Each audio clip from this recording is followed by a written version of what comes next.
Panorova dombo, Vamira na changa mire dombo. Yo DJ Tala, Dinonzi Misiala. Dini dino famba ona King Cheki. Iri mu banditi family. Dauya nechi chemo dine misod. Dinonzi Misiala. Dauya nechi chemo dine misod. Dauya nechi chemo ini baba. Dauya nechi chemo dine misod. Dauya nechi chemo makuru wangu. Dauya nechi chemo dine misod. Dauya nechi chemo ini baba. Dauya nechi chemo dine misod. Sakatati dini ndakaviringa chivanhu chedu. Ndakachora mutemo. Ndakaviringa vari kuzuru. Saka ndauyawo ndini womuzukuru. Ndini ndakadzima mwena wemazhuru. Ndakatorwawo muchochotwa. Zvisingadiwe shuwa nevadzimu. Mr. Chimushini makanika wemavhara. Ndauya nechichemo ndine misodzi. Ndauya nechichemo ini baba. Ndauya nechichemo ndine misodzi. Ndauya nechichemo makuru wangu. Ndauya nechichemo ndine misodzi. Ndauya nechichemo ini baba. Ndauya nechichemo ndine misodzi. Ndagerere iwo ndauya ndavugama. Tunhure toro ndiseka chindichinzwana.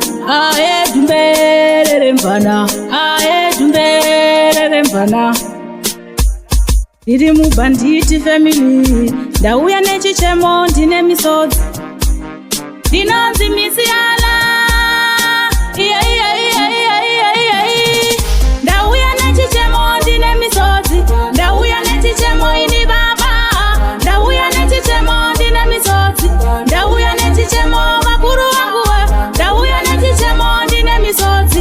Ndauya nechichemo ini baba. Ndauya nechichemo ndine misodzi. Sakatati ndini ndakaviringa chivanhu chedu. Ndakachora mutemo. Ndakaviringa vari kuzuru. Saka ndauyawo ndini womuzukuru. Ndini ndakadzima mwena wemazhuru. Ndakatorwawo muchochotwa.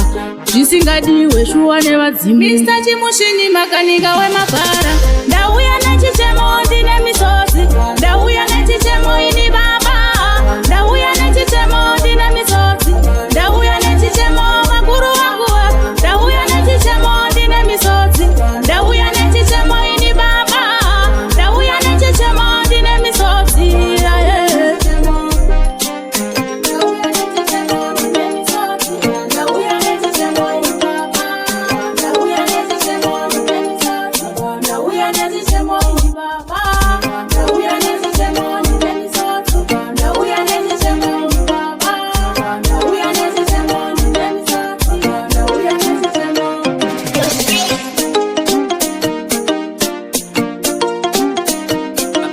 On the track.